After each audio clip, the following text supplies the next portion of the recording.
Selamat datang dalam video ini saya akan menunjukkan kepada Anda cara mencegah tombol samping iPhone Anda mengakhiri panggilan telepon.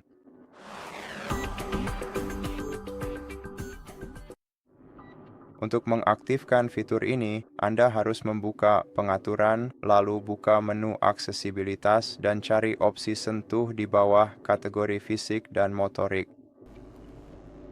Di Pengaturan Sentuh, gulir ke bawah hingga Anda menemukan opsi Cegah kunci untuk mengakhiri panggilan, lalu geser tombol ke kanan di samping fitur ini.